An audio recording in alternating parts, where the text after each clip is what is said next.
We all experience challenging and difficult situations in life. In the face of these complexities, it is not always clear how to respond, what to do, or what to avoid. It's easy to get stuck in these moments and stop moving forward in life. Wholeness with Naume is a program that explores our experiences with such encounters and provides tools and strategies that can enable anyone facing these hardships to continue walking their path in life.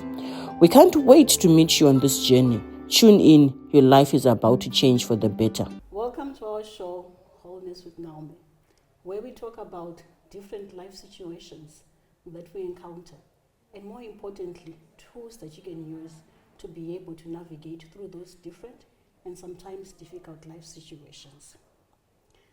Today on the show, we're going to talk about something that is not spoken a lot about, but has a great impact upon us.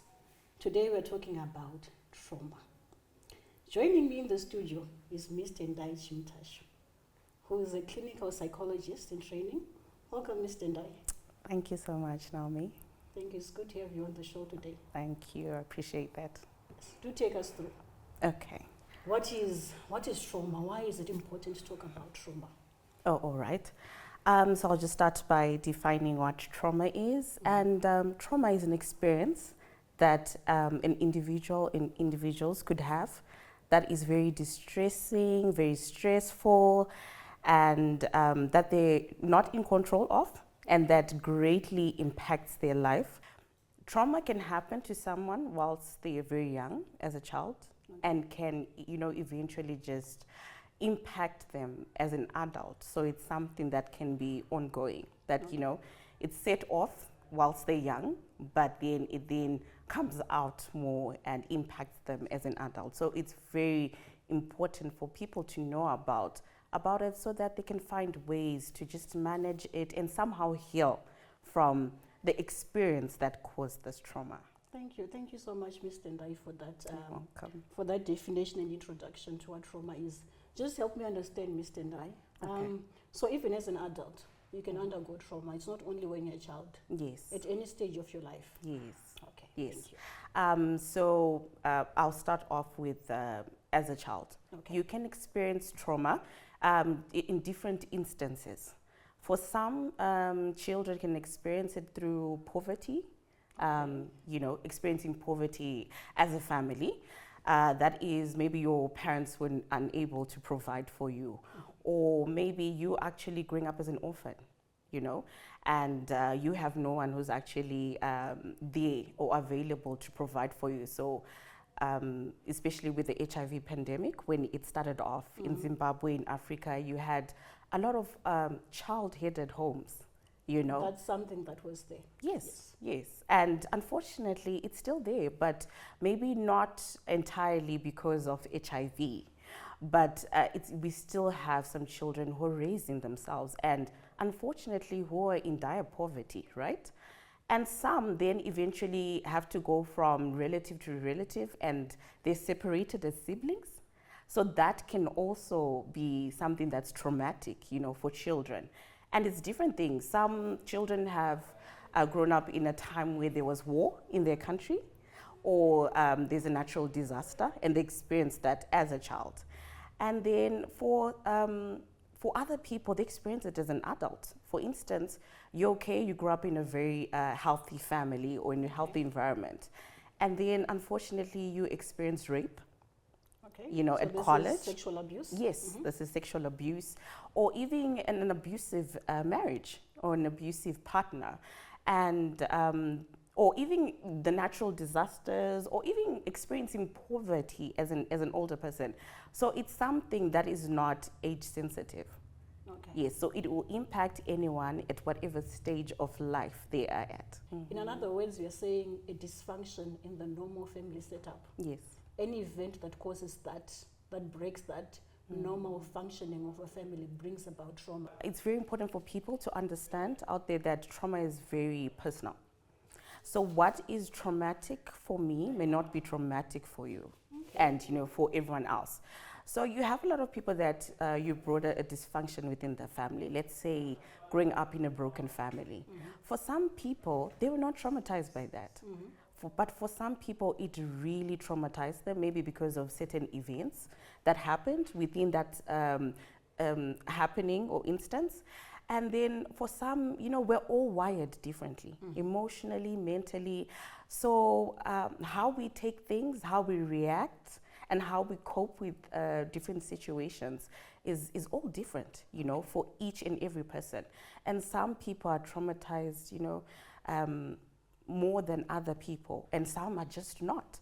So even if, let's say we are at war right now, and we're all seeing dead bodies dropping, some people may not actually then end up having trauma from that situation. Okay. Yes, but some people are severely traumatized, by that.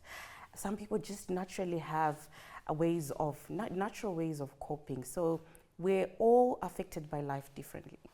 That's interesting to note that in a family setup, everyone is affected differently by the same situation. Exactly. And within that family, one may undergo trauma and one may not. Yes. Because we are all different people. Yes. That's interesting to note. You're Let's welcome. take a short break for now. Do join us in the next session. Thank you.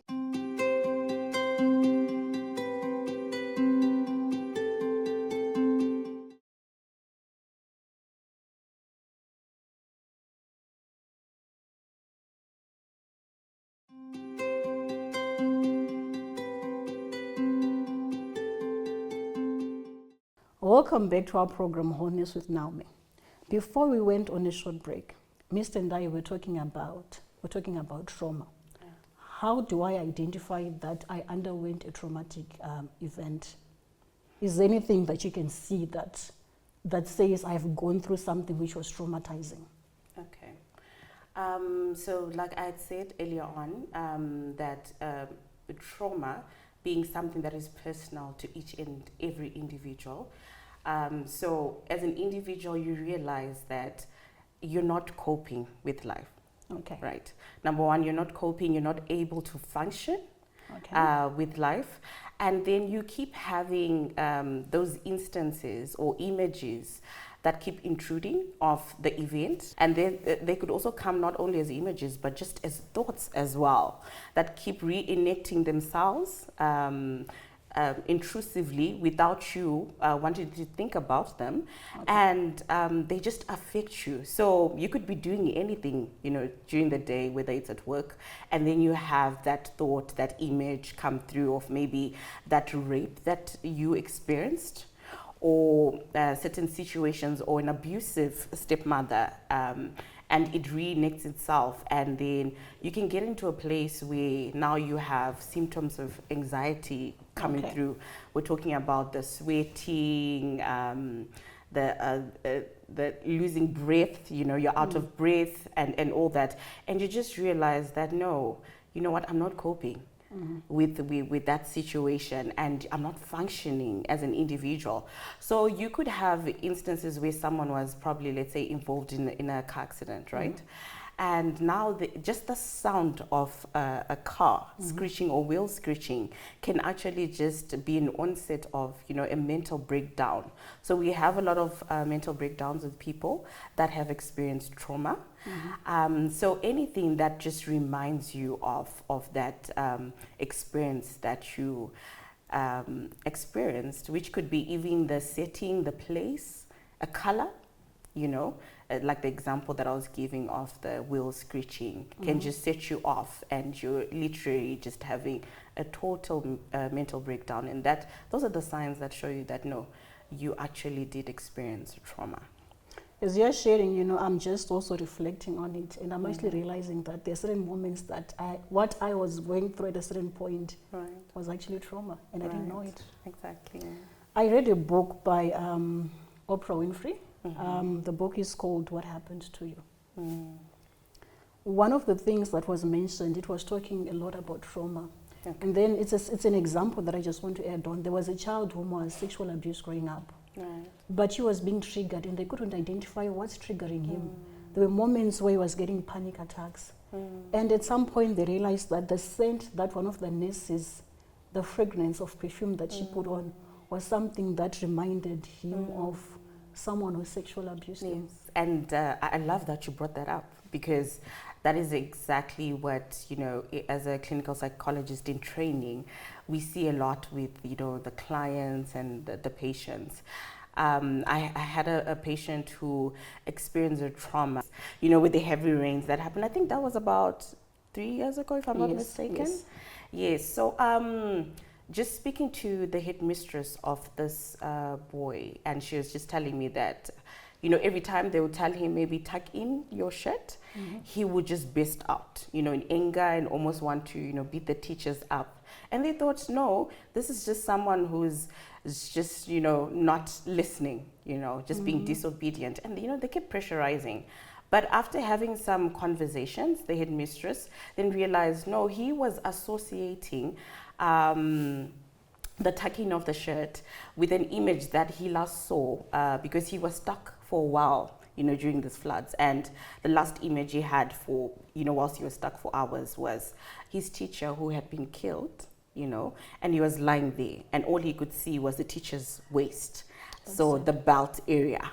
So he associated tuck in with that, So it's just very important to be able to, to realize those things, especially as parents, as teachers, or even as friends. You can see there are certain triggers that we all have. And even for ourselves, to be able to just, take a step back and just analyze ourselves. Do we have certain triggers from our past experiences that bring about certain, meltdowns, like I keep saying, it's okay to be stressed. Everyone is stressed by different situations. But when you see it now moving into more of a mental breakdown, then we realize that we have a problem. You're not coping. Okay. Yeah. It's also quite important to note, as you're sharing, that it's not all behavior that our children exhibit, which is all in the negative. There may be something that is causing that. Yes. That's profound. Viewers, let's go for a short break. We'll join you in the next session. Thank you.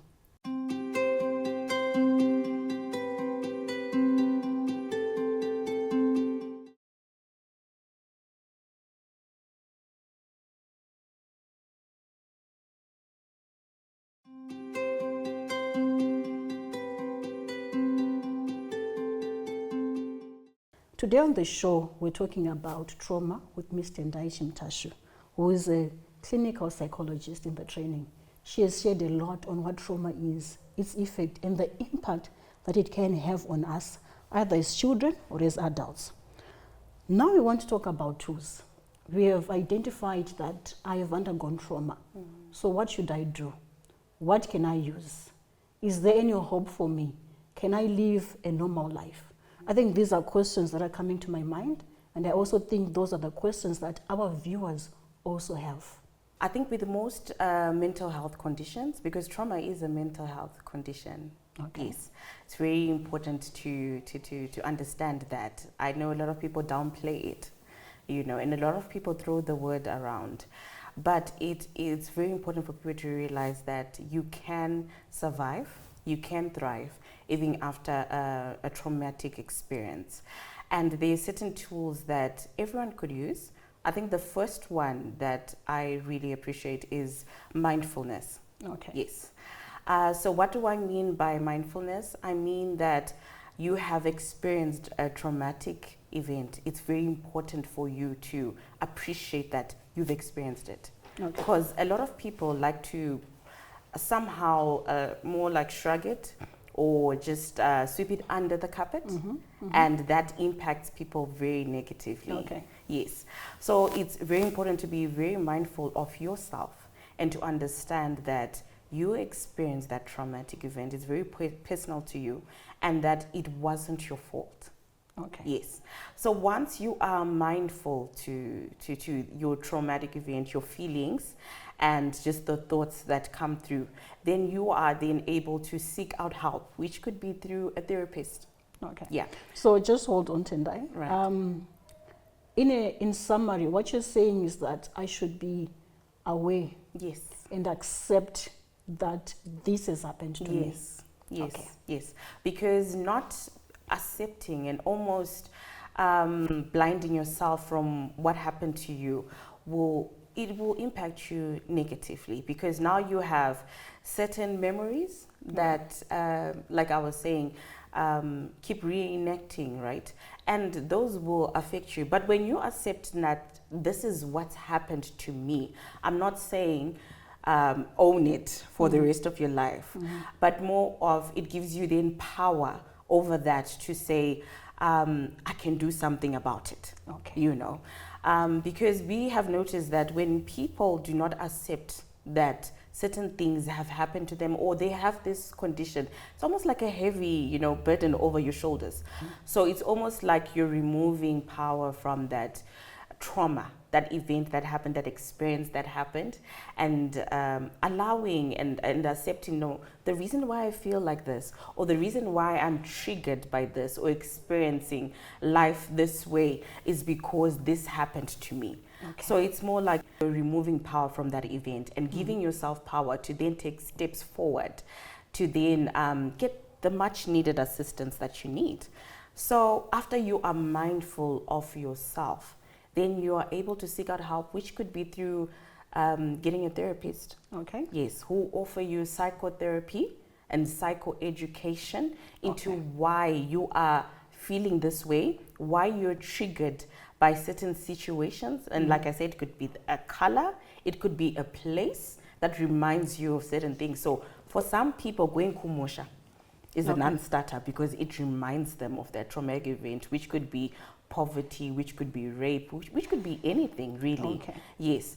So the therapist will help you through cognitive restructuring. So the many therapies that they will use, it could be CBT, where they're just helping you with cognitive restructuring. This is how you think, and your thoughts, which could be negative, you know, about yourself and about people around you, so society around you.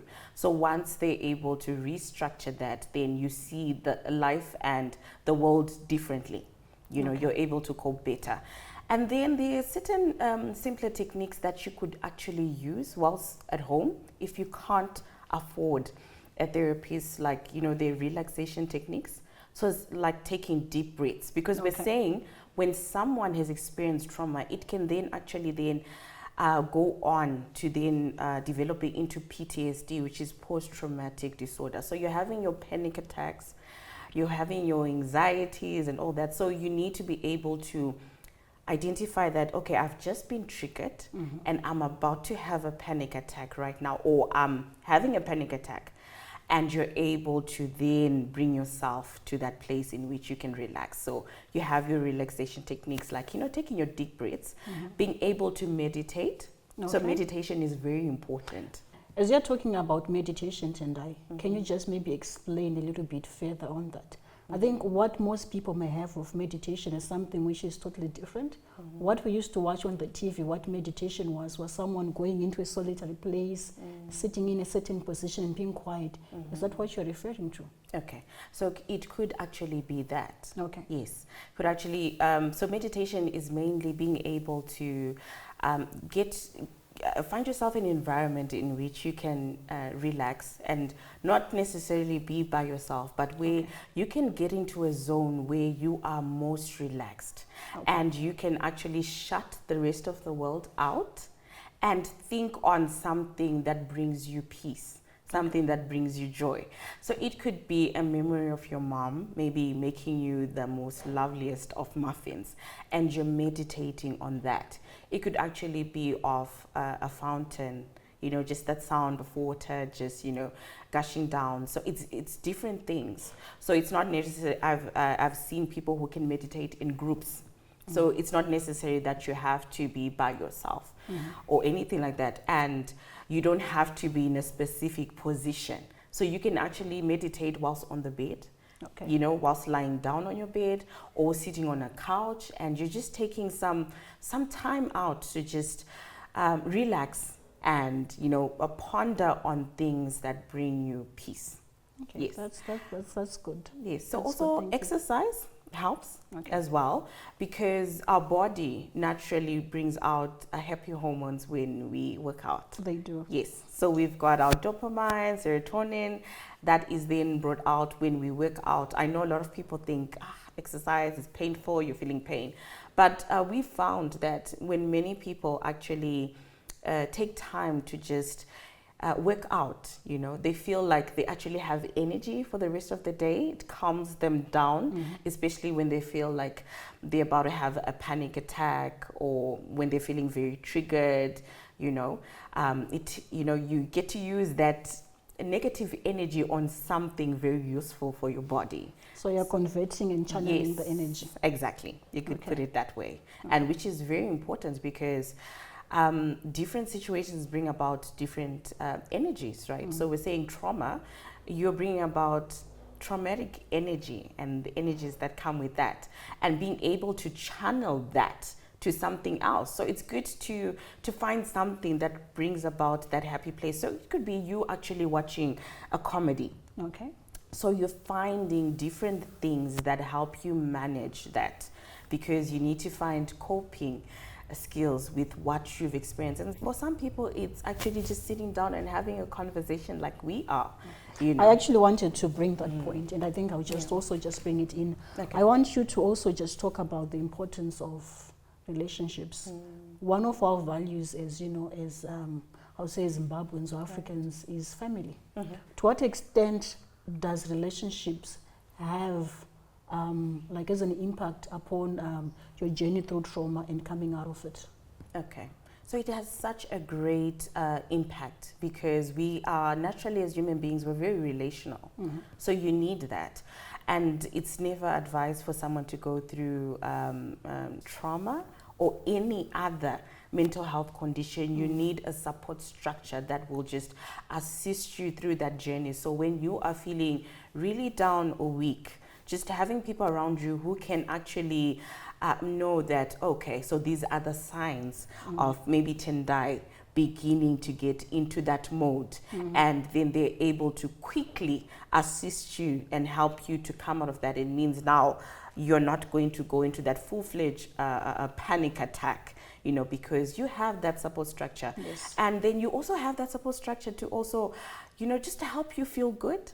You know, especially when you feel like, okay, you're just experiencing a lot of pressure and a lot of triggers, because you then have people around you who know that we cannot have her seeing certain things that will trigger, or experiencing certain things that will trigger. So it's very important, even as someone who's just experienced a meltdown, you need people around you who will be able maybe to help you if there's need for medication. Okay. You know, for instance, some people won't be able to actually relax or sleep at all. Okay. So you need people that will help you, maybe if there's need to then not only see a psychologist, but a psychiatrist who can actually then prescribe medications that can assist you to calm down. So you need people like that, because you can't do it on your own. That's right. Thank you so much for that, and thank you so much for coming to the show. Thank you for just sharing with us on what trauma is.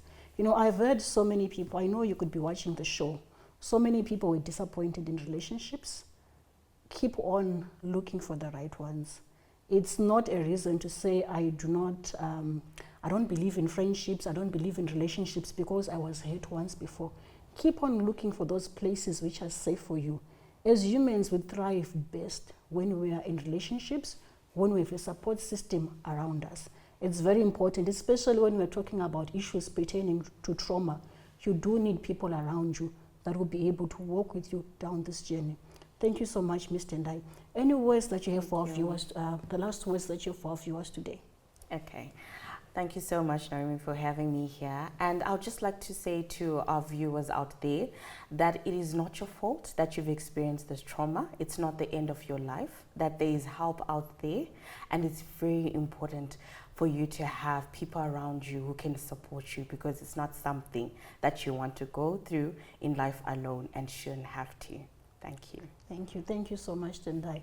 As you have heard, our viewers, there is help out there. Either you're seeking the professional route or you're working with tools that you have at home. There is hope for you, and you can walk this journey better and come out. Thank you so much for joining us on this program, Wholeness with Naume. Do continue in wholeness. Thank you. Let's meet once again.